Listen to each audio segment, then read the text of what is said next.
Hello and welcome to the Ice Guys.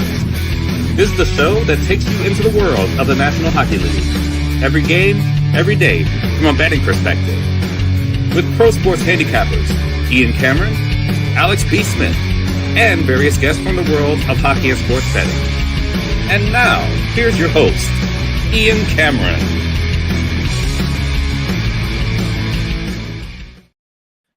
Welcome to the Ice Guys, Tuesday, February 25th. Ian Cameron, Alex B. Smith with you. Tuesday NHL slate, our first Tuesday back in NHL action since the Four Nations face-off break, and it is a big Tuesday slate, as it often is.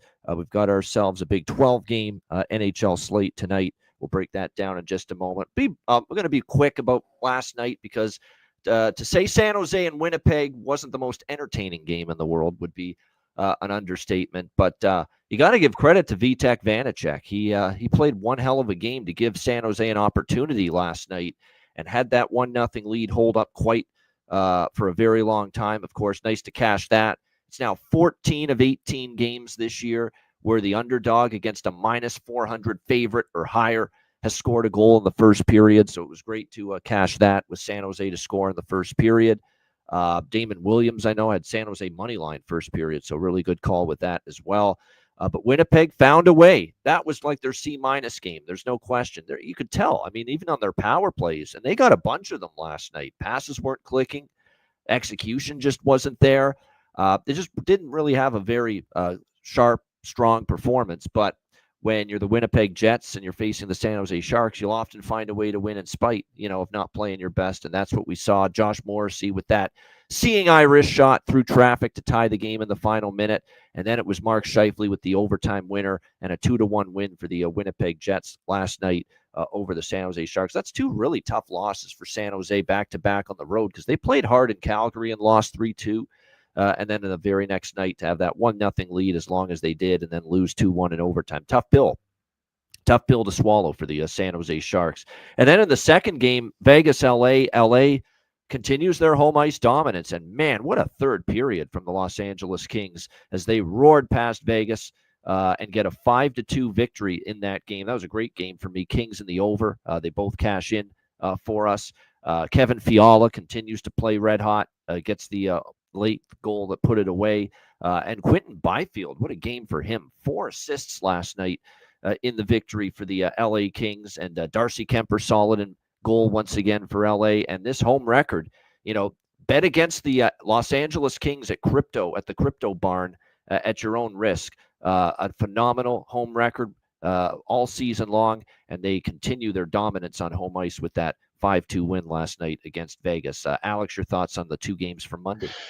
Yeah, I mean, how many times have we seen this with Winnipeg now where they're trailing in a game by 1 very, very late against a team that they should blow the doors off of, and then they tie the game, they win the game. They've done this against the Hawks and done it now against the Sharks. We've seen this time and time again, and that's the dangers of playing, in those spots when you have a team that's favored minus 400 or higher. But like I said, that's now a great trend that we've uncovered with now 14-4, betting that underdog to get a goal in the first period.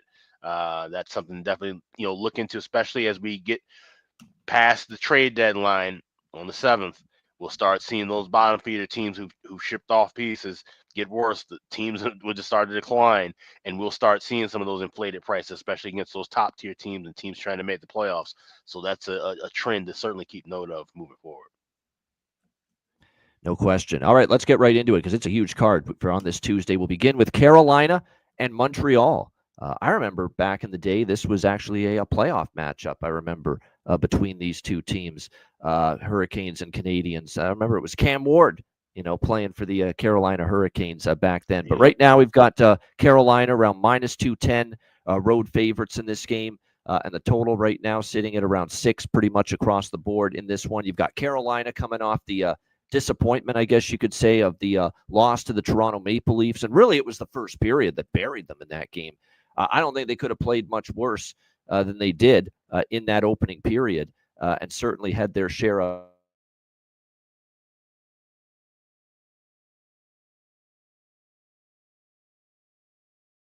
I think Ian's screen might have froze. It's been froze up on my end, so we'll wait for him to come back in. But yeah, just kind of getting a look through and a rundown of I'm not sure what games he's going to lead off with. You were talking about Carolina, Montreal. And like I said, yeah, this is a big matchup, obviously, for both these teams, especially Montreal. We talk about how this is something they need out of this break, get this momentum rocking and rolling, move forward. And this will be a good test for the Habs tonight, going up against the Carolina team that certainly, like I said, this could be a playoff matchup potentially, depending on how things shake out.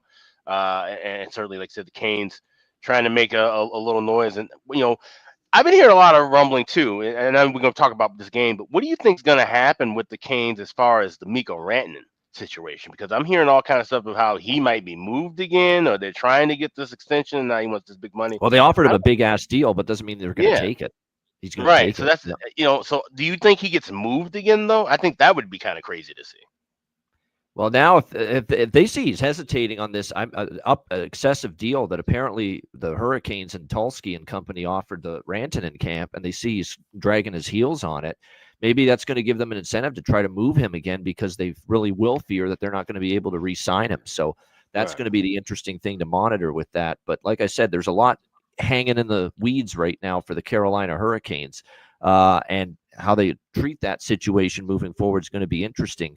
How they treat tonight's game is going to be interesting, because they're coming off that loss to Toronto. And as I said just before we got knocked off there for a second, the first few minutes of that game buried them. I mean, you just can't start a game like that against a good team. And they were down 4-0 in the first period. They battled all the way back, of course, to make it interesting, but a little bit too little too late. And they ended up with the 5-3 loss to the Toronto Maple Leafs on Saturday night. We'll see how this one plays out tonight against Montreal. They have owned Montreal. There's no doubt. Slatsy is right in the chat to mention that. But I got a feeling Montreal, that was a good reset button hit for them. Getting the break when they did, the push for them if they're going to try to get into the postseason or stay in contention. They got to go on a run. They got to put wins together. And they did a nice job coming out of the break with that game against Ottawa. And I know Ottawa's got some injuries, and Brady Tkachuk, of course, heart and soul, their captain, didn't play Saturday night in that game. But still, to give Montreal credit, they had a good showing out of the break. The only thing I fear is Carolina off the loss is probably going to play well here and look to bounce back. But go look at Carolina again on the road. They've lost 4 of their last 5 road games, and the only team they beat on the road in those 5 road games was the Rangers. And that's not saying a whole lot right now. So the road problems continue to be an issue for me. I don't mind taking shots against Carolina at these numbers, at these prices when they're on the road. They just haven't been good enough. They haven't been consistent enough away from home. So I'm dabbling in a little Montreal money line, team total over 2.5 split in this game. And I'll fade Freddie Anderson when he hasn't started in forever, a guy that I don't really trust. And he's going to get the nod in net tonight for the Hurricanes in this game. So give me a Montreal money line, team total over split for me in this one. And Owen Beck is going to be called up and be in the lineup tonight. I think he's worth a look as far as a prop goes. Like his game, he's got offensive ability. He plays physical. He doesn't mind mucking it up, and getting in scrums, getting his nose dirty, if you will. I think it's a nice jolt that he's going to give this Montreal team called up from the American Hockey League. Great junior player, too, with Peterborough, I remember. The Petes. Owen Beck, I think, might make an impact tonight for Montreal. Alex, what do you think here, Carolina, Montreal? Yeah, I'm with you on taking a shot with a dog, and that's really the only thing I like. Normally, like I said, looking at Freddie Anderson, like I said, off of the break, normally I would be looking at it over. But I think this could be a game that maybe ends up being a little tight, especially late in the contest. If I were to play anything overs-wise, it would be first period over. So maybe a first period over in-game and then looking into a live under. But I do like the Habs here. Like I said, this price – yeah, Carolina, like I said, laying 220. We've seen this. This is just talking about with Winnipeg, where they're a team that can, look trappy and then find their way to win. We've seen Carolina lose quite often, being a bigger dog, a bigger favorite, I should say. So Habs at home, getting the dog price. I'll take a shot here. All right. Yeah, like I said, a little overpriced here in this spot, in my opinion. All right, Anaheim and Buffalo. We've got Buffalo minus 190, home favorites, 6 the total here in this game. I think Tage Thompson's going to go on a run. We saw him have a huge game against the Rangers. Phenomenal goal in that beatdown over New York on Saturday for Buffalo. Anaheim, meanwhile, this is a bit of a tough spot for them because this is 3-4 on the road for the Anaheim Ducks. They obviously beat Boston in overtime Saturday night. They had that valiant comeback effort against Detroit when they were down 4-1 on Sunday, battled back, tied at 4-4, and then, of course, Detroit gets the overtime winner, courtesy of Patrick Kane. To beat Anaheim 5-4. Tough spot. I agree, but I'm not laying mine. And Buffalo's been really playing well on home ice lately, but I'm not there at minus 190 with the Buffalo Sabres. I mean, give them credit. They're playing some good hockey right now, but at no point at any moment am I interested in the Buffalo Sabres laying a price like this, no matter how well they are playing. I think if you like Buffalo, I see Ryan mentioning it. Team total's the way to go. Buffalo is one of those teams too right now. When they're winning games, they're scoring 4 goals. So if you like Buffalo in this game, take the team total over. I'm on the over by Fecta here. Buffalo's been a first period over machine. Buffalo continues to be just an unreal over team at home on full game overs. I'm talking about. They have been just one after another, essentially, as far as these full game overs cashing. And like I said, they've been a good first period. And look at Anaheim now, even with them. First period and full game over numbers in the short term have picked up. So I also can see fatigue setting in a little bit here for Anaheim. Like I said, this is back-to-back coming out of a long break. You don't feel it, but still now, 3rd game in 4 nights. You've been idle for 2 weeks, and now you're asking these guys to play 3 and 4 on the road. A little bit tricky. I could see some mistakes creeping in defensively to the Anaheim game tonight. So over by Fecta. That's what I like most here. Alex, what do you think here? Ducks, Sabres. Yeah, I lean with the over by Fecta, but I'm going to wait and try and grab that in game, try and get a 5.5, try and get plus money with the 1.5. What I like more is Anaheim on the money line. I bet this yesterday plus 170. Sabres have no reason laying this price. Yes, they're a better team at home, but not against the Anaheim team. Beat the corpse of the Rangers too. Let's keep that in mind on Saturday. Yeah.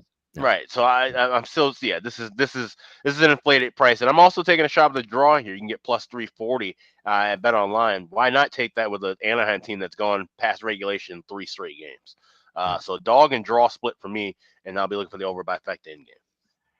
Yeah, I know in the short term, LJ, that Buffalo is like 8-3 to the first period over their last 11, but apparently LJ's got the numbers even going back further, 21-8 to the first period over for Buffalo in their last 29 games. And like I said, Anaheim's been starting to score. Yeah, Zegras suspended for 3 games is definitely, they will miss him. He's been actually heating up lately for the Anaheim Ducks. No question about that. But the good news is Vetrano, who is getting some love in the chat for a goal prop tonight, which I totally get that, looking at Frank Vetrano.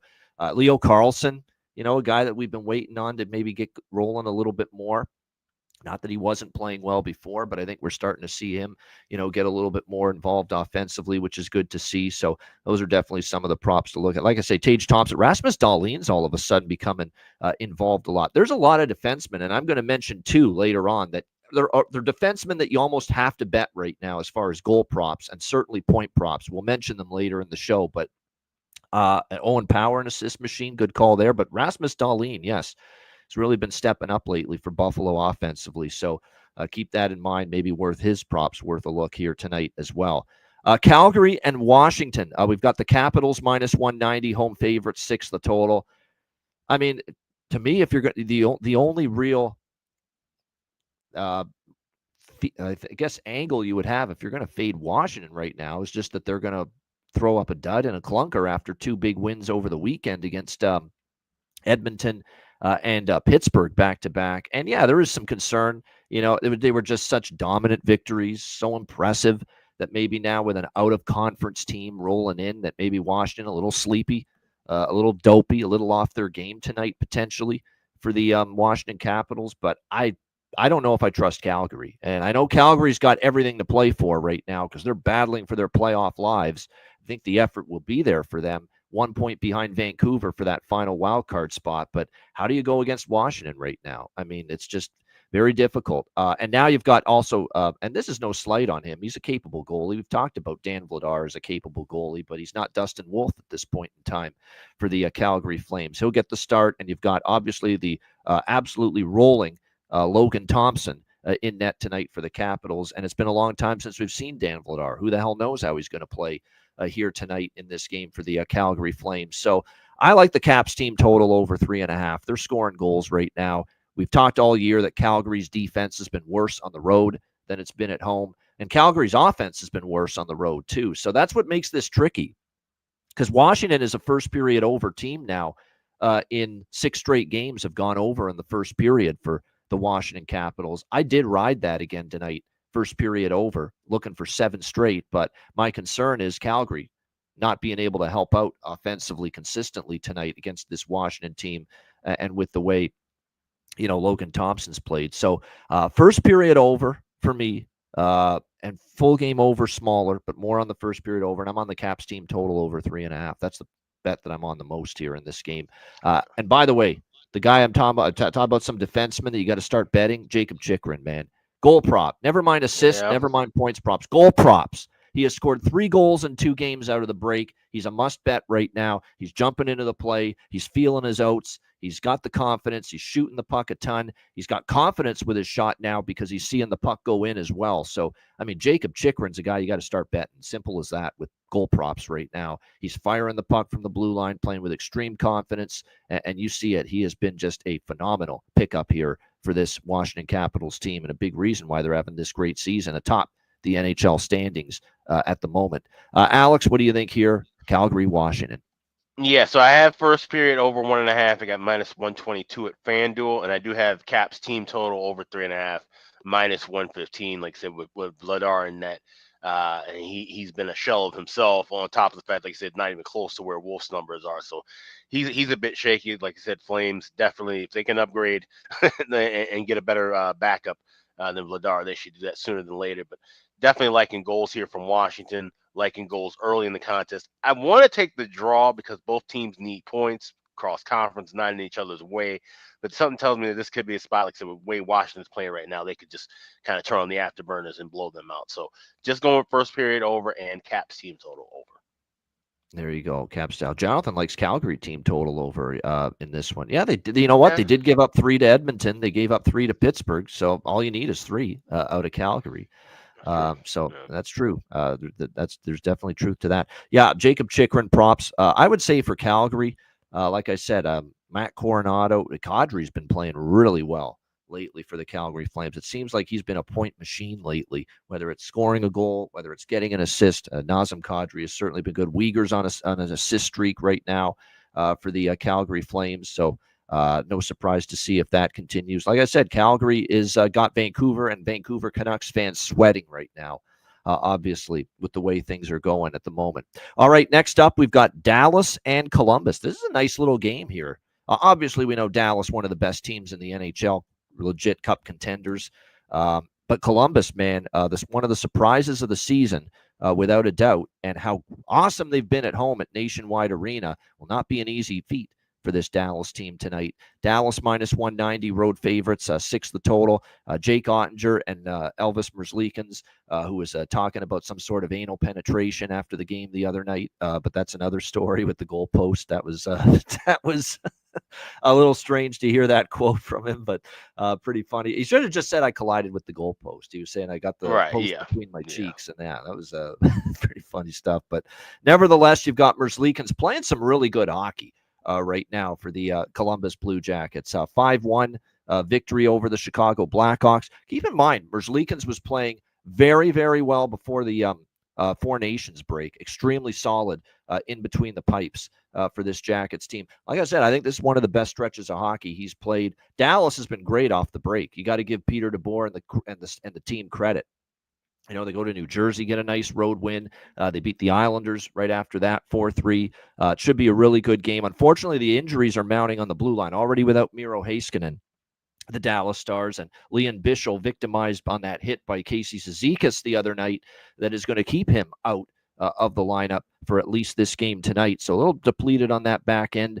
We'll see how it goes. The one fear I would have with the Jackets here is you caught looking ahead a bit to because their next game, you know what it is. It's Saturday. The Stadium Series game outdoors at Ohio Stadium, home of the Buckeyes in the shoe against the Detroit Red Wings. So, you know, sometimes you don't always love backing a team prior to playing that outdoor game, but you're talking about +160 with the Jackets here. I didn't take the money line. I think this is a competitive game, but you're going to give me a chance to take Columbus over 2.5, their team total at home, -110. It's hard to pass that up, even against a good team, really good team like the Dallas Stars. Go and look at Columbus's season log this year. Go look at all the home games, and you can count on one hand how many times they've been held to below 3 goals on home ice. It has not happened very often. But because they're playing one of the heavyweights here, Dallas, you are getting Columbus at a very cheap price here, over 2.5 team total, -110. I like it. Look, Dallas is missing some key pieces on that back end. right now. There's no question. The Islanders, if the Islanders can score 3 against the Dallas Stars, why the hell can't Columbus here in this game tonight? Columbus is a better offensive team than New York, the Islanders. And even though they're still without Monahan and Shinikov, and they've gotten great production from Fantilli, Marchenko's back, Kent Johnson's been great. Denton Matejchuk, keep an eye on this guy. Keep mentioning him. He's a good young defenseman, and he's probably only going to get better. And it goes without saying, Zach Werenski, man, you just got to keep taking props with this guy at home, especially when he's at home like this, whether it's an assist prop especially, but he did score in the last game against Chicago as well. 3-point night, over 1.5 points every time he's at home right now. You're going to get a good plus price on that. It's insane, Alex, how much he is factoring into the offense right now for the Columbus Blue Jackets from the back end. So I like the Jackets team total. Don't know about winning the game because I think Dallas might be able to. Dallas is on fire offensively right now too. Let's keep that in mind. That's why I prefer just the team total here for Columbus. And I like over by Fecta here. Look at Dallas all of a sudden, 8-2 to the over their last 10 games. They've turned into an over team. Why? Because the offense is heating up right now. So Jackets team total over 2.5 minus 110 and over by Fecta for me. Alex, what do you think here? Stars, Jackets. Yeah, same bets for me. And like you said, with Dallas, not only is the offense heating up, but like you mentioned, those blue line injuries, that at the clear cut buy sign for over. So yeah, definitely over by Fecta. And like I said, that's a cheap price with Columbus. Rather than backing Columbus to win the game, just back them to get 3 goals, which that doesn't seem like a lot to ask from with this Columbus team right now. This should be a fun one, good back and forth kind of a battle. I can see where, especially if Columbus jumps out to a maybe 2-goal lead, maybe look to grab Dallas in game. So this is kind of a good live betting spot as far as maybe money line goes. If this goes back and forth, you might have a chance to get plus money either way. So looking forward to this one. This will be one I'll be watching for sure. Yeah, no doubt. Yeah, Thomas Harley, man, as far as the props for Dallas, like someone's got to fill the void, and Bischel would have been a candidate probably to play a little more power play time as well, but now he's out as well in addition to Heiskanen. So Thomas Harley's going to be someone that's going to play a lot more minutes now, playing with great confidence. That tournament did wonders for Thomas Harley, really did. I mean, in terms of giving him confidence, he played great. If it was not a situation where he had to come out of the lineup in the championship game, probably could have played again. And actually did end up going in because of the fact Morrissey was out. But no, he's played great for Dallas. I'm looking at their blue line combos right now. Harley with Ceci, Essa Lindell with Labushkin, Brendan Smith, Matt Dumba are going to be the pairs, it looks like, for the Stars on the back end here tonight. I do want to mention Maverick Bourque is up with Hintz and Jason Robertson, who, of course, is coming off the hat trick against the New York Islanders. Marchment, Duchesne, and Michael Granlund. Michael Granlund, I'm telling you what, he was a scoring machine at 4 Nations for Finland.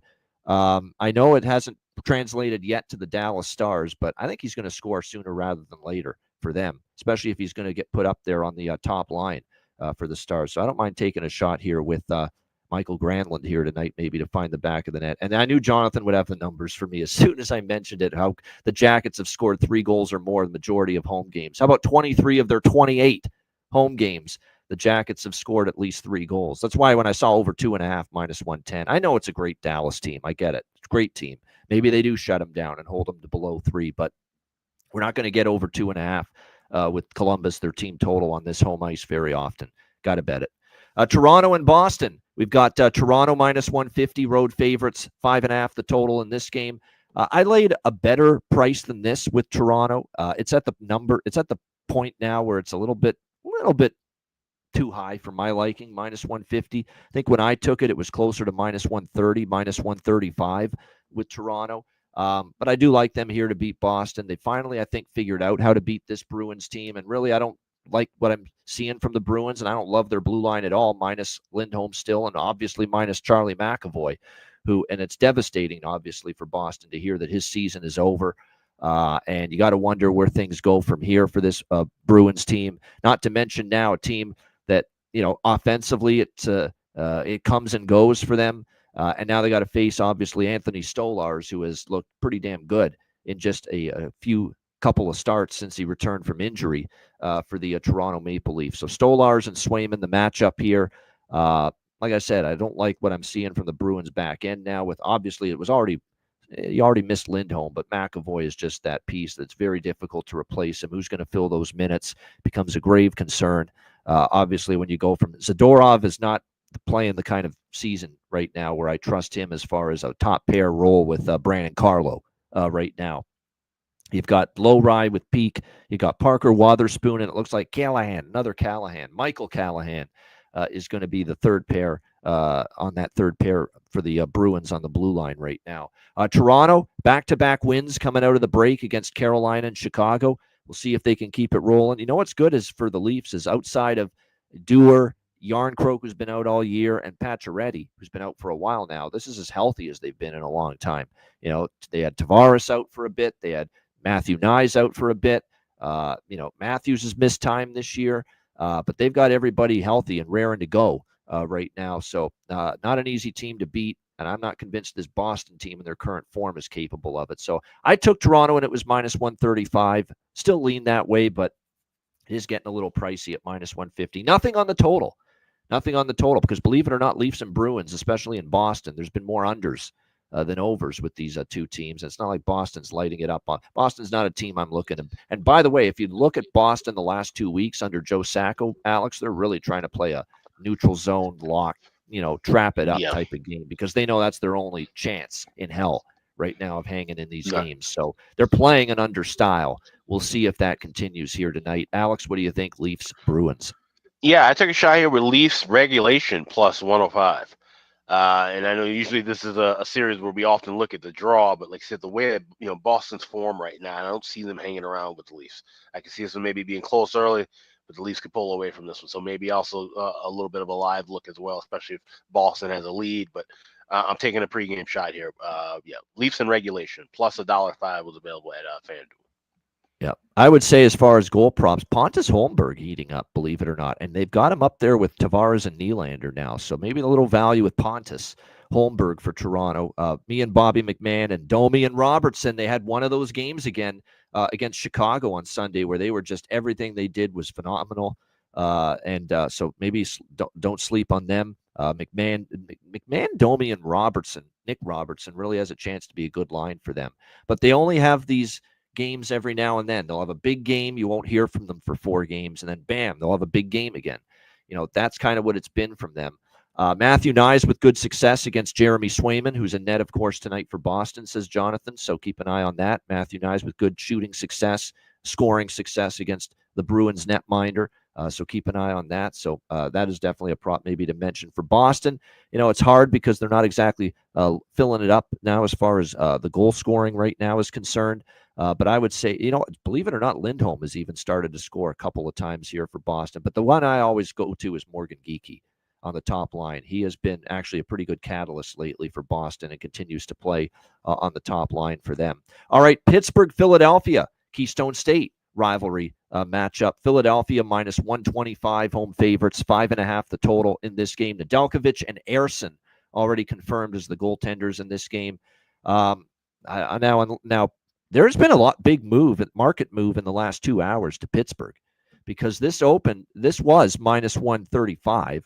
It actually went up to about minus 150, and it's come crashing all the way back down to minus 125. So there has been a significant move on Pittsburgh. None of it's my money. That much I can tell you. I'm taking Philly at the cheaper price now.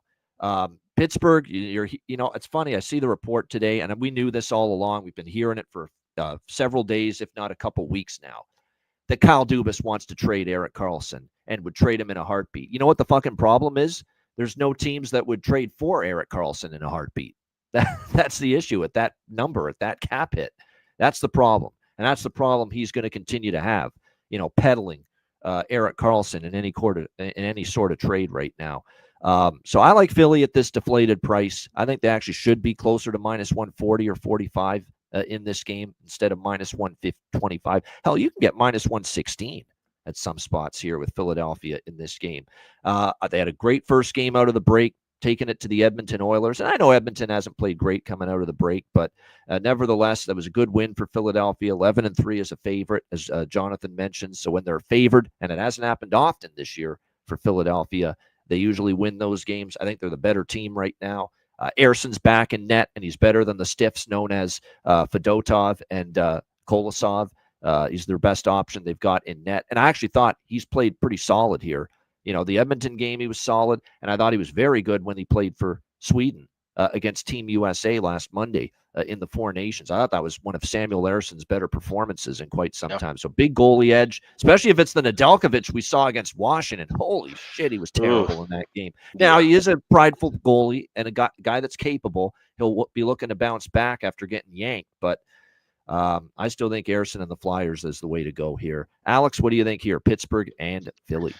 This is where I love the combination over at BetMGM. I got Flyers and over 4.5 at plus 130.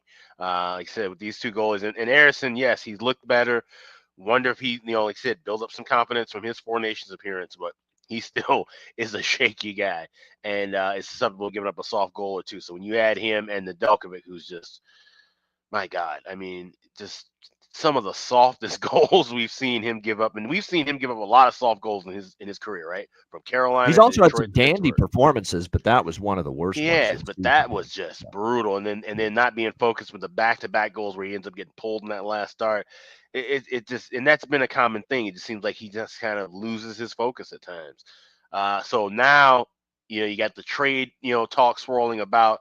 Obviously, things aren't going in the right direction for Pittsburgh, and you're heading into rival enemy territory. This game could get out of hand. So give me Flyers. I did lay a little bit of 118 as well, but I really love that MGM look of combining the Flyers with over 4.5 plus 130. Oh, he's an enigma. He doesn't always play. He doesn't play great defensive. He's never been a good defensive player, and that's why Vancouver and Calgary kind of got fed up with him. But he can score, and he can make it happen offensively when he's dialed in. And Andrei Kuzmenko might be worth a look here for Philadelphia right now. He scored against Edmonton on Saturday. He's gotten points in back-to-back games. He's getting second-line opportunity with this Flyers team right now. He's getting first power play unit as well with Mishkov, with Konechny, Lawton, and Ristolainen at the moment, right on their top power play. Now, I know it's a Philadelphia power play that for years has had issues and struggles. But yeah, Kuzmenko, I think, as far as props, is someone to keep an eye on, and someone I think that could be able to find the back of the net tonight and moving forward. A good value. We've seen that offensive spark lit now the last couple games for him with this Flyers team, and maybe the change of scenery will work. The only thing I was concerned about is his laziness at times.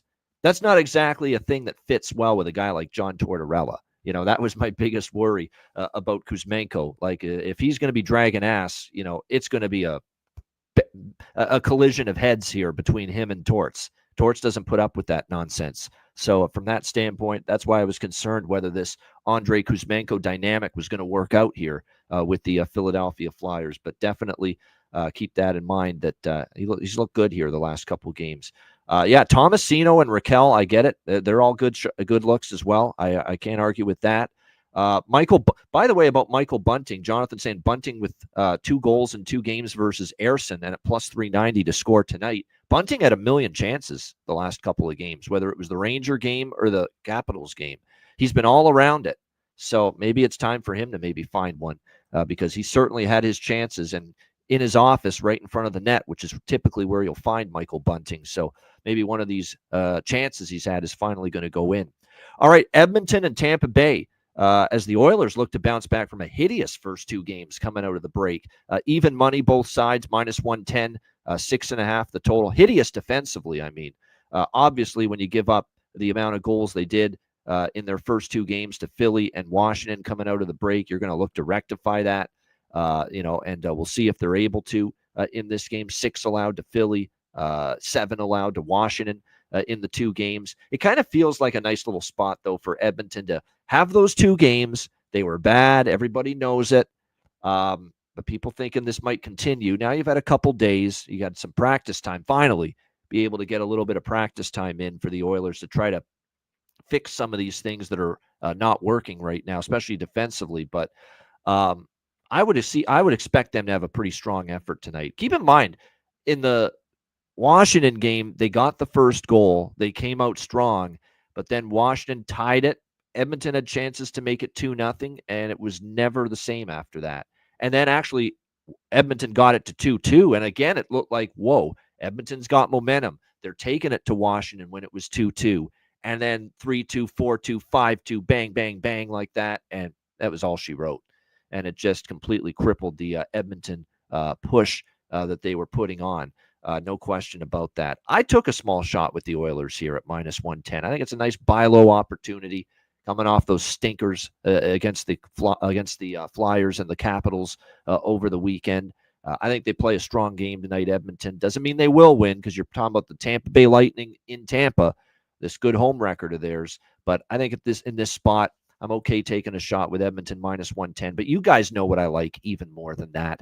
It's this great 14-1 first period over run now for the Edmonton Oilers in their last 15 games, 14-1 to the over for the Edmonton Oilers in their last 15 games to the first period over. We're back on it again tonight. Now it's -140, the best price out there pregame on this Oilers Lightning first period over. So you could either lay that price or you could wait a couple minutes into the first period, see if you can get a better price in game. But I'm on the over by Fecta here, 6.5 as well, but definitely more so on the first period over here. Oilers and Lightning riding that 14-1 streak for the Edmonton Oilers to the first period over in their last 15 games. And a good point, too, by JD in our chat. Oilers have not lost 4 straight this season. And I know this is an angle I've used successfully multiple times with Toronto this year, where every time they were up against losing 4 in a row, they got a win and avoided the 4-game losing streak. We will see if Edmonton can follow suit here tonight. Alex, what do you think here? Should be a good one. Oilers, Lightning. Yeah, of course, we're looking at that first period over, but at -146 up to upwards of to $1.60, I cannot bet that now. I have to wait in game. So those of you who are Patreon members, I'll be sending out the live buy sign as well. Around -125. We're not gonna get too greedy with this one. Definitely thinking that we could get goals sooner than later. So got to be quick with that. But as far as just overall with this game goes, don't like that over 6.5. Like you said, the fact that Edmonton hasn't lost 4 in a row, Tampa's a quality team, especially at home. This game could maybe start slowing down. I can see second period, third period, especially if it's close. So I will take a small shot here with the draw, along with looking for that first period over in game. And that's all I really have for this one. I said, I take that back. Edmonton to score in the first 10 minutes. This is the one we talk about the gift. Look, I have that with the Edmonton Oilers. Goal in the first 10 minutes, +165 available at Bet Online. Shop around because I know those team-specific gifts aren't always available at all books, but I got that at Bet Online. So Edmonton goal in the first 10 minutes pregame along with the draw, and then I'll be looking for an in-game look with the first period over. It was an Edmonton-St. Louis game. I don't remember when it was when they played the Blues, but that was the one game in the last 15 that was an under in the first period for Edmonton. And other than that, it's been, just like I said, crazy run with the first period over. I like Matt Savoy here for Edmonton as far as goal prop and maybe assist prop, anything you can find on him. He's playing with Leon, and you could argue that Leon Draisaitl is playing even better than Connor McDavid this year. I mean, Leon Draisaitl is the Rocket Richard Trophy winner, likely leading the league in goals. He's been just incredible. You can almost get points by accident playing with a guy like Leon Draisaitl, the way he's been playing this year for Edmonton. So they've got Matt Savoy, the youngster, paired with him and Podkolzin on that second line. So I think Matt Savoy's been noticeable here in these first 2 games since getting called up. So something to keep an eye on for sure as far as that's concerned. Goal prop wise or points prop wise, anything you can find. For Tampa Bay, a guy that's clearly charged up from the break. You're right, Brandon Hagel. What a dazzling goal he scored, shorthanded, to get them going against Seattle on Sunday. It was just a phenomenal goal. He's playing with Cirelli and Girgensson on that second line right now for the Tampa Bay Lightning. Of course, Gensel, Point, Kucherov still together as the top group. Obviously, net minding tonight as expected. Vasilevsky should be in net for Tampa Bay. And Skinner gets the nod here tonight. Stuart Skinner for the Edmonton Oilers in this one. All right, we roll along here. Next up, Battle of New York. And the New York Rangers and the New York Islanders. Normally, a lot of people get excited, but it's kind of lost its luster with the Islanders out of the playoffs at the moment, the Rangers out of the playoffs at the moment. But nevertheless, here it is. Once again, this rivalry. Rangers -120, road favorites 5.5, the total in this game. Believe it or not, I actually lean Islanders here, but I'm not taking the Islanders. I'm not laying anything with the Rangers, though. And I know they finally won against Pittsburgh, and they were favored in that game against the Penguins. But let's be honest. I mean, if not for Igor Shesterkin in the first two periods, the Rangers don't win that game. And they probably had no business winning that game, quite honestly, against Pittsburgh. If you think that game was a sign of a turning point in the season for the New York Rangers, that couldn't be further from the truth. I mean, they were fortunate that Shesterkin bailed them out because Pittsburgh swarmed them, and Pittsburgh's not even that great. And Pittsburgh was swarming them in the first two periods of that game with Kenny and Edzo in the booth, that TNT game on Sunday afternoon. So that's not a ringing endorsement of the Rangers being back on track, in my opinion, that they beat Pittsburgh and they needed their goalie to stand on his head in order to beat them in that game. But I don't trust the Islanders either. I like the draw here.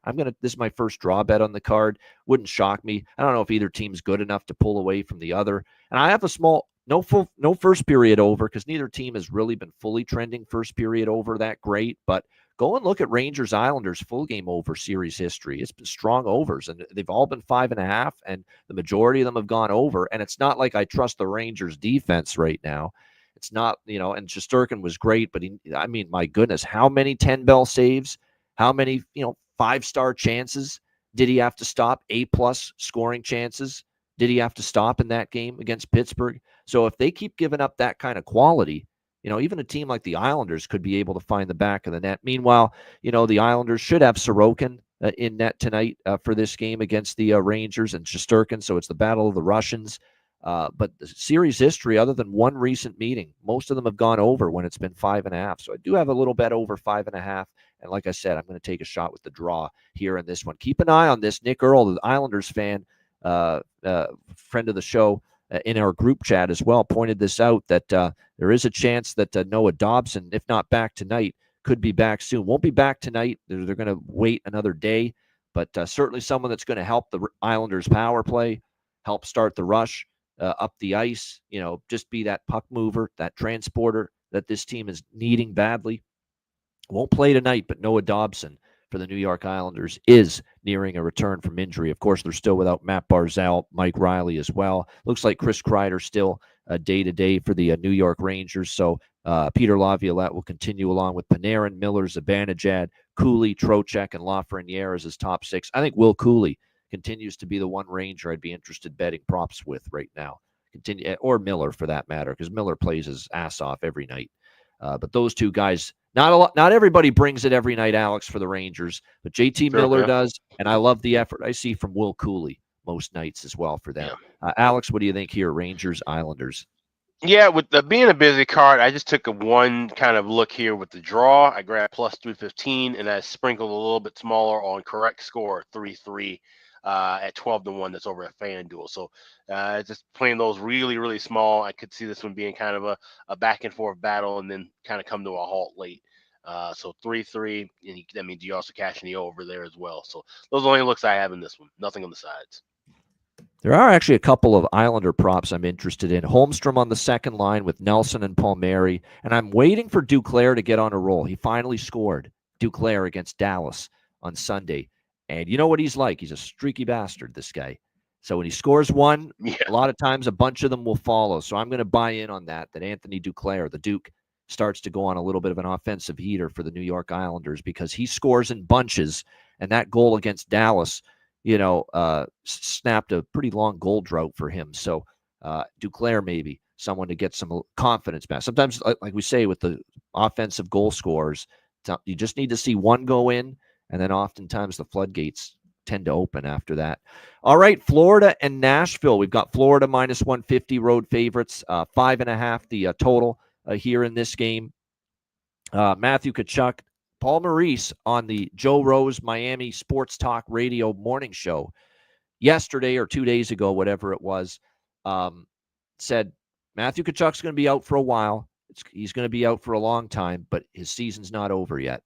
They say there is still a thought that he will be back at some point. The question is when. But Paul Maurice was pretty adamant on that radio interview that we have not seen the last of Matthew Tkachuk this season. We did see him last night on the Tonight Show, apparently, with Jimmy Fallon. Jimmy Fallon must be desperate for guests, bringing in Matthew Tkachuk. for the Tonight Show, but that's that's another story. Bringing in That's some interesting. hockey guy from the Four Nations face-off, but must not be doing his producer or whatever, as a guest booker, must be asleep or something. But nevertheless, yeah, Matthew Tkachuk was on the Tonight Show last night, so that's what he's doing now that he's injured and he can't play, and obviously he's out tonight and indefinitely for Florida. That being said, and Kuhlman Lusterinen is out as well for them.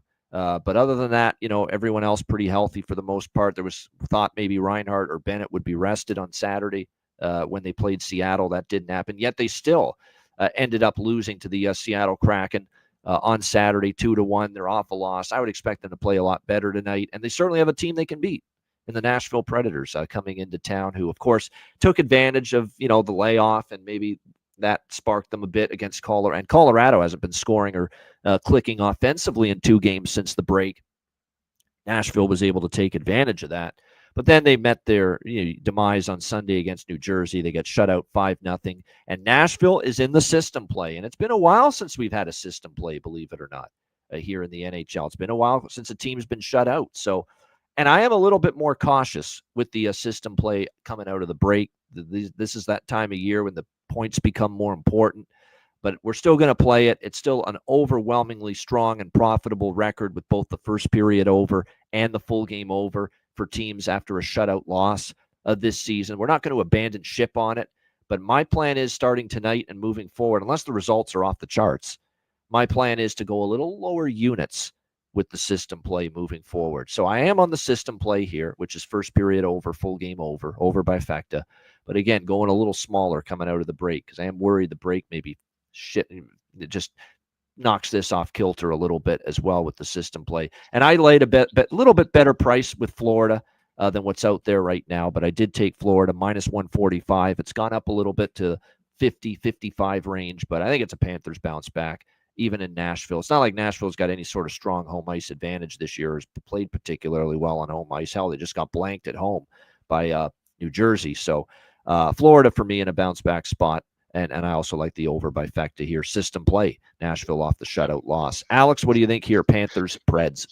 I know this is the system play, but this is one where I'm going to look in game to grab the over by Facta. I'm not going to play a pregame. Like I said, if we see a pace where it's kind of slow and dragging, we can just completely stay off of it. But it's one of those. And Nashville's been a team that's kind of burned us at times too, except being involved in the system play. So for that reason, this is a pass for now. And we'll look to try to grab something and add on in game potentially. As far as props in this game, there is actually someone I'm interested in for Nashville with Svechkov, just because he's up there on the second line now for them. For Florida, Mackie Samoskevich, he's the guy that stands out. I've been waiting for our guy, Mackie, offensively. He scored against St. Louis right before the break. He's now on the second line because of some of namely the Tkachuk injury. He's got an opportunity with Sam Bennett and Evan Rodriguez. And Sam Bennett's a physical player, as we all know, can open up space for a guy with some good finishing ability, like a Mackie Samoskevich. So to get Mackie on the second line, I could see him starting to maybe produce a little bit. Panthers are really high on him and his offensive talent. So Mackie Samoskevich taking that shot with him maybe to find the back of the net here tonight in this one for the Florida Panthers. All right, as we continue along here on this Tuesday slate, next up, we've got Detroit and Minnesota. A quick, short turnaround rematch. These teams played in Detroit Saturday, the very first game off the board following the Four Nations face-off break in the NHL, that early Saturday afternoon game, and it was a very entertaining game. Detroit pissed it away. They had a pretty good lead. Minnesota comes back, ties it in the third period, and then they win it with the overtime goal to beat Detroit 4-3 in the Motor City Saturday afternoon. And now here they are in a rematch situation. Detroit now, rapid revenge for them, looking to turn things around. Detroit's got all kinds of defensive issues, obviously struggling. I'll tell you what, right now, even though I'm kind of leaning on the Red Wings side of things here, and I did take Detroit in this game, if it's another spot for them here where for the third game in a row they're only up by a goal with about 5 minutes left in the third period, I'm going to be so tempted to take Minnesota in the draw live because I'm telling you what, they're 6-on-5 holding leads when the opponent's got the extra attacker and has pulled the goalie trying to tie the game. They have been abysmal these last two games in these situations, the Detroit Red Wings. So something to keep an eye on. Cam Talbot, who was not great in that first start coming out of the break against Minnesota on Saturday, will get another shot here against the Minnesota Wild tonight. Philip Gustafsson will get the nod here for the Minnesota Wild in this game. Injuries on both sides. Ryan Hartman out for Minnesota. Joel Eriksson, man, this guy is just one injury after another. He's like Brodin and Spurgeon on this hockey team. Just cannot stay on the ice consistently. And unfortunately for him, this one really sucks. I mean, this is a lower body injury, an injury that unfortunately was suffered in practice of all things. Just brutal. I mean, to see that. And we know how important he is to this Minnesota team. And it's, again, he gives you something offensively. But more than anything, it's defensively what you're going to be missing from Joel Eriksson's absence. And that's just awful. For it to happen in practice, for him to get injured like that, it's just a brutal blow, brutal situation here for Minnesota to lose a guy at this stage of the season. Every game is important to injury like that. And then, of course, Rasmussen's out for at least day-to-day, if not longer, because of the shot he took from Zegras in the Anaheim game on Sunday, and Andrew Kopp out for the season, put on IR. There's another guy that defensively, he matters, Andrew Kopp. Not going to give you a ton offensively, but Andrew Kopp's a good defensive forward for this Detroit Red Wings team. So you're talking about a defensive forward that's great and Eriksson out for Minnesota, a defensive forward that's pretty damn good for Detroit and Andrew Kopp out of the lineup. That's two weaker defensive teams going into tonight. So I like over by Fecta here. Detroit's been an over first period team lately. Over 5.5. It's 5.5. We've seen the last two meetings go over the total. So I'm on over by Fecta, and I'm also on the Detroit money line team total over split tonight here in Minnesota. You can get 2.5 at around minus 135, minus 140 with that Detroit team total. Split that with the money line here on the Red Wings. I think it sets up nicely for them here. You know, they felt they probably should have won against Minnesota Saturday afternoon at home. And now you get them here in a revenge spot, rapid revenge, short turnaround, getting a nice little road underdog price here. I definitely like Detroit here in this spot to maybe get some redemption tonight in this game. And I think people need to understand just how big of a loss Eriksson is, especially face-off prowess, man. Just guarantee most of the time, you know, when Eriksson on the face-off dot, you're going to get possession right away. And now you're going to be scrambling if you're John Hines to say who's going to win those big draws for me in these games without Joel Eriksson on the ice. Alex, what do you think here in this one, Detroit, Minnesota? Yeah, so I bet the over, full game over yesterday. I got 5.5 minus 115, but then I added first period over 1.5 minus 112 at FanDuel. This is definitely a game where I think it's going to be back and forth. And I mentioned it on Saturday in our chat, and I think I just tweeted it out too. But these two teams don't like each other. It seems like every time they play, going back to since that Detroit was chippy on Saturday with them. Yeah. Yep. And I don't know if you remember a couple of years ago, and funny, we're talking about Alex Nedeljkovic in Detroit, where him and Fleury almost got into a fight. We saw there's been some really chippy games we've seen these two teams since Detroit has gone from the West to the Eastern Conference. I'm not sure what it's about, but it's been entertaining, and I expect an entertaining battle here. So I'm on the over by Fecta, and I also have a play, a bargain bin play on a player who this is the first time I've seen him in the bargain bin. It's only in a couple spots, but he is a bargain bin candidate, and he will be my player. So I'm going with it in this game tonight, along with the over by Fecta. All right, good stuff. I'm looking forward to hearing who it is, honestly, as far as the bargain bin special here. But very rarely has he been plus 300 or better, whoever Alex has chosen here for bargain bin special of the night. Good points about Raymond lighting up Minnesota from JD. Boldy as well against Detroit. I'm going to go back. I was waiting for him to finally score again, playing on that top line with Larkin and Raymond. I was waiting to see if the Ghost would show his make an appearance again, and he got a goal and an assist against Anaheim. So I'm going to go back to Marco Casper, the friendly betting ghost here for Detroit tonight. I think he might be worth a look once again. He's still playing on that top line with Larkin and Raymond. DeBrincat's been playing great since the break in these two games. Kane obviously gets the overtime winner. So there's a lot of different ways you could go for goal props for Detroit. For Minnesota, Boldy, of course, with Rossi and Zuccarello. Keep that in mind. That line's had some nice chemistry for them. Brock Faber, man, it continues to be just a pleasure to watch that guy play. been so good for the Minnesota Wild. And what I like is that he's able to jump into the play and make an impact offensively and not be at the detriment of his defensive game.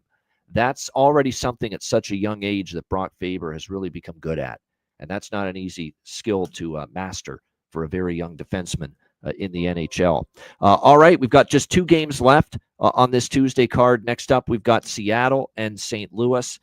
St. Louis, minus 140 home favorites. The total here sitting, actually minus 145 is more. Yeah, minus 145. It's actually a little higher than that as home favorites. And the total here sitting at 5.5 across the board.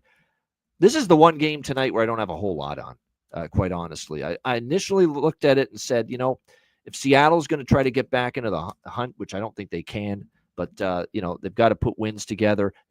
I think that was more they took advantage of Florida, with Tkachuk out, coming off the Four Nations. Bennett and Reinhart played in that tournament, and Seattle eked out a win, and then they turned around and they got beaten 4-1 by Tampa Bay on Sunday. I'm not sure I'm ready to trust Seattle. St. Louis, meanwhile, a tough, hard-fought game against Winnipeg where they lost. And look, they beat Colorado. They were very impressive in that win against especially Binnington.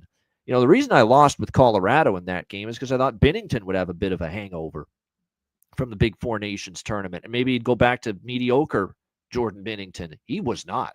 That was Four Nations Binnington in the NHL Sunday night for St. Louis against Colorado. He played great in that game, and he's in net right now. He's feeling it. We'll see if that continues here in this matchup. But that's enough to keep me off Seattle. Decord is in net for the Kraken. Decord was great against Florida. Could this be an under? Could it? I'm not big on unders, but Binnington's playing great, and he didn't have that drop-off performance following the Four Nations when he started against Colorado. And Decord, man, you watch that Seattle-Florida game, and I was zoned in on that because the best bet for me on the show was Seattle plus 210. Alex had a piece of that as well. He was phenomenal to make that 2-1 lead hold up for the Seattle Kraken Saturday against Florida. So this, to me, with 2 goalies kind of feeling it right now, could be an under, in my opinion. We'll see. Alex, what do you think here? Kraken, Blues. Binnington is confirmed in that someone is asking in the chat. And like I said, we're kind of expecting a little bit of a hangover from him, but he's sharp right now. And, I've heard his name kind of maybe kicked around in some trade rumors as well. If St. Louis is a team that can't really get back into the race themselves. So maybe that could be something to note as well, too, that I don't really, like that necessarily backing a goalie who all of a sudden now we're hearing his name popped up in trade rumors, where certainly that wouldn't have been the case if St. Louis had just even a little bit better of a record right now. And also, that being said, like I said, we liked Seattle last game because it was a fade on Florida, not so much backing the Kraken, and that was at a much more inflated price. So this is a pass for me. If anything pops up, it would be in-game, to add something live, but nothing pre-game here. I agree with Robert in the chat. This is the time to get back on our guy. He had a terrible, miserable scoring slump. He was mired in one for a long time, and he finally scored a goal for St. Louis in the win against Colorado. It's our guy, Holloway. Celebrate. It's Dylan Holloway time, man. A good player, and he gets off the schneid, gets that first goal to snap a drought. And I already said it once already earlier this show. Sometimes the floodgates open when you finally break that goal-scoring funk. So I like the idea of taking Dylan Holloway to score tonight for the St. Louis Blues. Yeah, Shane Wright is probably someone that to keep an eye on for the Kraken because he's been noticeable lately for them. You can get him at plus 475 to score a goal tonight. Holloway, by the way, plus 2. He's not bargain bin anymore. That's the disappointment. See, he had a terrible funk, Holloway, and even after the funk that he's been in, still not bargain bin worthy because of the great run he had before that, but still he's worth a bet at plus 280. Yeah, 13 points in the last 12 games for Shane Wright. I knew he'd been on a point heater for the Seattle Kraken lately, no doubt. Parayko, yeah. There's another guy. Played for Canada, played well at the Four Nations, and Colton Parayko, man, he's playing with some serious confidence right now, shooting the puck a lot. There's another defenseman if you want to sprinkle on plus 650 to score a goal, certainly plus 230 to get an assist. Those are good bets right now with Parayko. He's clearly playing with some increased confidence following a good effort, performance, and a win, obviously, for Canada at the Four Nations face-off. All right, our last game of this Tuesday slate, The Chicago Blackhawks taking on the Utah Hockey Club. We've got Utah minus 270. Now, I get it, right? Chicago's in a bad way right now, but Utah minus 270 at home, and I know they won their last home game, but by the skin of their teeth against Vancouver on Sunday.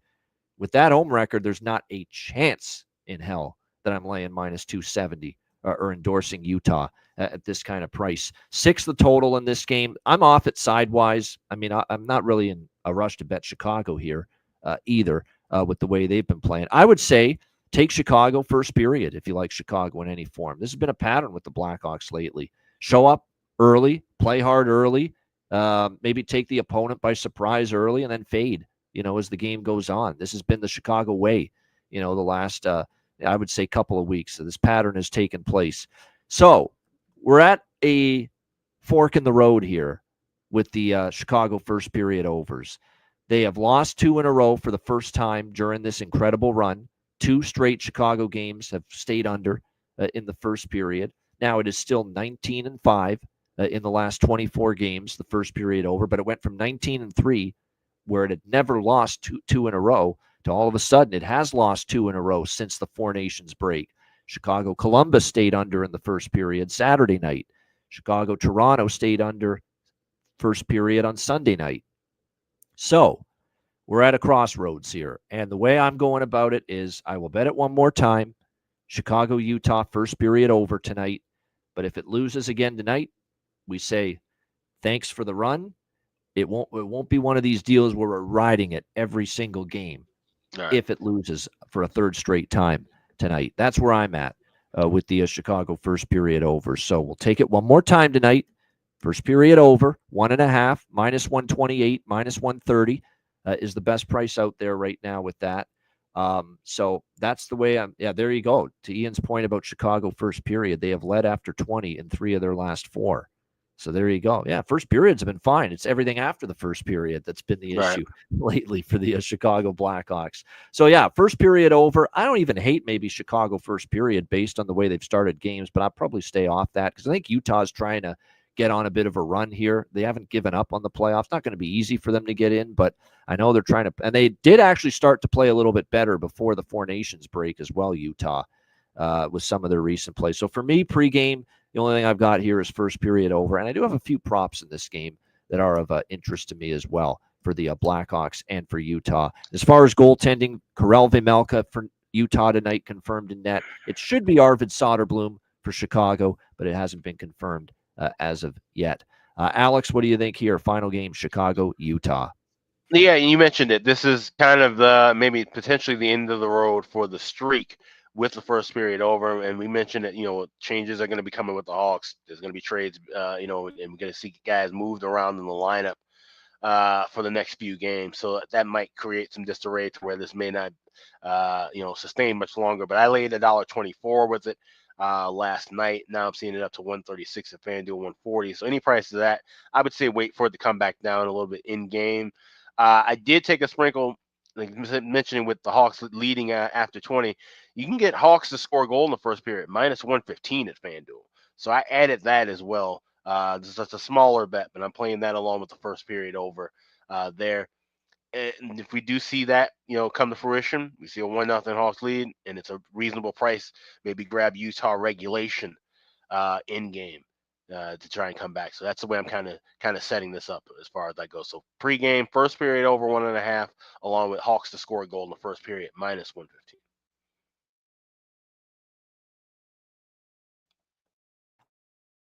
I think I'm going to put this together for this game because Utah is finally healthy. This is where we're going to find out and be able to accurately gauge if Utah's got any ability to get themselves back into the playoff hunt because they are now fully healthy. Blue line, they're fully healthy, really, outside of Robert Bortuzzo. And forward-wise, they've got their 2 most important forwards back. Remember, Dylan Guenther was out for a long time, and he's the straw that stirs the drink for Utah. And then they missed Logan Cooley for a period of time, and he's probably their 2nd most important forward offensively. Well, other than Keller, obviously, and Clayton Keller, their captain. But you know what I mean. One of their best forwards, and they were without both of them for a period of time, Guenther and Cooley. Now they're both back. Now they're both healthy. The power play is starting to heat up for Utah. So maybe power play point props, might be worth a look for the Utah Hockey Club tonight. But what I'm going to do is, because now they're healthy, I believe they both scored in the last game that they won as well, the Utah Hockey Club. A little bit of, because I don't love the individual goal prop prices for these guys, but you put it in a goal prop parlay, suddenly becomes a much better price. Gunther and Cooley, both to score a goal for Utah in a goal prop parlay tonight. Turn that into a nice little plus 600, plus 650. I think that's because, look, they are in on so much of the offense for this Utah Hockey Club. There is no doubt. Both guys, Logan Cooley and Dylan Gunther. So doing a little goal prop parlay for both of those players makes some sense to me here tonight as well. Josh Doan's played a little bit better lately as well for Utah. And then on the Chicago side of the equation, you got Frank Nazar, Bedard, and Bertuzzi is what I'm seeing right now. So looks like Frankie the Tank Nazar, if he's with Bedard, he's worth a look, because that's when Frank Nazar was really starting to make some hay playing with Bedard, Bertuzzi. And I like Bertuzzi being up there. Bertuzzi's the guy that can do some of the grunt work and kind of free up some open ice as well for Chicago on that line. So keep an eye on that unit with Nazar, Bedard, and Bertuzzi. Elephant Hands got dropped down to the third line with Slaggert and Colton Dock. So Ryan Donato, someone we've targeted and circled for props lately, but now that he's been dropped a little bit in the lineup here, yeah, can't look at him now. Yeah, now I wouldn't. Yeah, exactly. Down to the third line here tonight for Chicago. There you have it. Shout out to everyone in the chat. Hit the like button. We appreciate it very much. Looking forward to this Tuesday card. It's a big card Tuesday. It will also be a big card Thursday. And on Thursday night, it is our next Patreon exclusive, our next live betcast, which is a free one.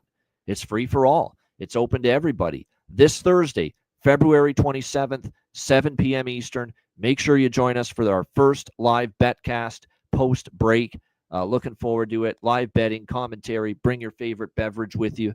It's always a lot of fun. Great camaraderie with everybody. And if you want to join me, Alex, Matt Robinson, and everybody else for the betcast Thursday night, make sure you DM or email me or Alex for a spot on the betcast, and we will send you the link for it prior to the betcast on Thursday night. And then, of course, we've got our 2 March betcasts, both of them Patreon exclusive, Thursday, March 6th, Tuesday, March 25th for our Patreon members. So all the more reason to get on that Patreon page, patreon.com/iceguys, $10 per month. We got so much going on now, the goalie charts, the totals charts, the daily card, sides, totals, player props every day on the Patreon page. But now we've got our exclusive live betcast schedule heating up for our Patreon members. We've got the live wager chat room. We've got the general chat room now available where Patreon members can exchange opinions and chat back and forth. Alex and I will drop in with live bets, live wagers in game on the live wager chat room for our Patreon members exclusively. So we got tons of great stuff going on. Make sure you get over there and sign up. Just $10 per month. Patreon.com/iceguys. Also, for those of you who had just recently signed up to Patreon, you may not know this, but if you are a Patreon member for Thursday's betcast, you get priority to be on screen. So if you want to join us on screen, Patreon members always get ahead of the general public. So keep that in mind as well. That's another incentive to sign up. But also check out the Ice Guys store, iceguys.myspreadshop.com. We got the new shirt inside. We got the new gift line of shirts and hoodies. Goal in first 10 minutes. Yeah. I'm glad everybody likes it. Yeah, rave reviews from people who've seen it. So definitely check that out along with all the other classic shirt designs. Everything's in stock right now. And today is the last day for free standard shipping.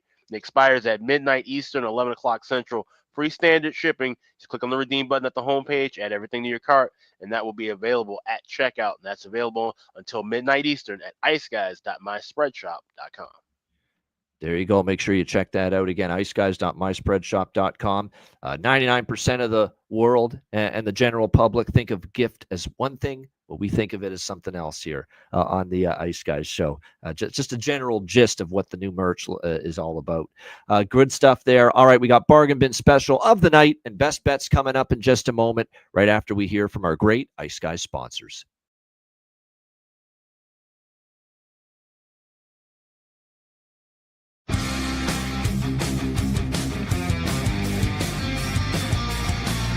Support for the Ice Guys podcast is provided by Boston Hemp Incorporated, Tailgaters Social, And a big thank you to all that subscribe to the Ice Guys Patreon page.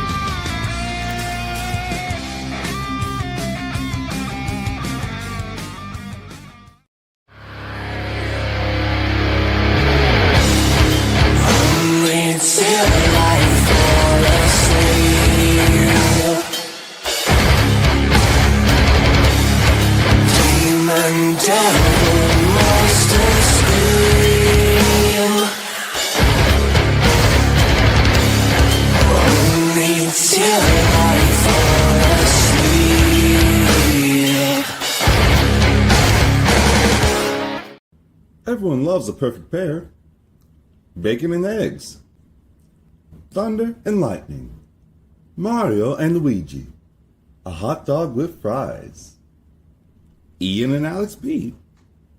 That's right. Everyone loves a perfect pair. So why not pair up your game nights with Boston Hemp? From exotic flower to concentrates and edible products. You'd be hard-pressed to find a better pairing than Boston Hemp and hockey. Check them out today at bostonhempinc.com. That's bostonhempinc.com. Boston Hemp Incorporated, the official smoke sponsor of the Ice Guys. Void where prohibited by law. Not available outside of the United States. Must be 21 or over to obtain products. Check your local regulations to see if Boston Hemp is available in your area. Shout out to all our great sponsors, including Boston Hemp Inc. Get 20% off all orders on the website using the promo code IceGuys at bostonhempinc.com. All right, bargain bin special of the night for this Tuesday night slate. Lots to choose from. Alex, where are you going for your bargain bin special? Well, I teased it up, but looking at that Minnesota-Detroit game, and I said somebody who you don't see too often in the bargain bin. That's one Sir Patrick Kane. You can get him exactly at plus 300 right now at BetMGM. A couple of off-brand sites as well have him right in that number. He's a guy who has done very well against the Wild in his career. 59 games against Minnesota. He has 25 goals. Look for number 26 against Minnesota here tonight. Patrick Kane, Sir Patrick Kane, plus 300. The bargain bin special tonight. You know what? That is definitely worth a bet at that price, especially with the way he's played 2 games out of the break. Overtime winner to beat Anaheim. Patrick Kane, plus 300 for the Detroit Red Wings for Alex B. Smith with his bargain bin special of the night. My bargain bin special of the night, I hope like hell I'm not a day late and a dollar short with this one because he's been absolutely ripping it here for this team since the break. We'll see if that continues here tonight, but got to take him at this price. Jacob Chikrin, Washington Capitals, plus 550. I mean, what can you say? 3 goals in the first 2 games since the Four Nations break. He's been jumping into the play, shooting the puck a ton, obviously with great confidence, considering he scored 3 goals in 2 games since the break. Jacob Chikrin for Washington, plus 550. A really great price there. That is going to be my bargain bin special of the night for this Tuesday slate. All right. Best bets. We'll see if we can keep it going here tonight. Best bets, Alex. What do you think here? Best bet for Tuesday. Yeah, let's run right back to the Motor City. Give me the first period over with the Wild and the Red Wings. Like I said, that was a feisty game from start to finish on Saturday. I expect to see more of the same kind of fireworks, and I can see where it may be a little chippy early, could create some penalties, could create some power play chances. So give me the first period over, Minnesota-Detroit, 1.5. That is my best bet for Tuesday night. There you go. Detroit, Minnesota. First period over for Alex B. Smith with his bargain bin special, or not his bargain bin, his best bet for this Tuesday night. Detroit, Minnesota, first period over. My best bet for this Tuesday NHL slate. There's some good choices here. Let's do a side for a change instead of a total here. I like this price to me is just so short and so cheap now on the Philadelphia Flyers. I think they get the job done here tonight against Pittsburgh. Minus 116, the best price out there in the Keystone State rivalry battle. Let's take the Philadelphia Flyers. Minus 116 against the Pittsburgh Penguins. That is going to be my best bet here for this Tuesday NHL slate. Shout out to everyone in the chat. Hit the like button on the way out. We appreciate it very much. And again, we're looking forward to the rest of the week. And Thursday, of course, big card and our betcast free for all. Again, get in contact with either me or Alex for a spot on the Betcast, and we'll make sure we get the link sent to you. Looking forward to that. A reminder, the Ice Guys is live 7 days a week, Monday to Friday, 2 p.m. Eastern, Saturday and Sunday, noon Eastern. If you can't watch the show live, download the Ice Guys podcast in audio form on all major podcast platforms, Google Podcasts, Apple Podcasts, Spotify, Stitcher, iHeartRadio, Amazon Music, and more. Download the Ice Guys podcast when you can't watch the show live. For Alex B. Smith, I'm Ian Cameron. Have a great Tuesday. Enjoy the games and good luck. We'll see you tomorrow on Wednesday, 2 p.m. Eastern, for another edition of the Ice Guys.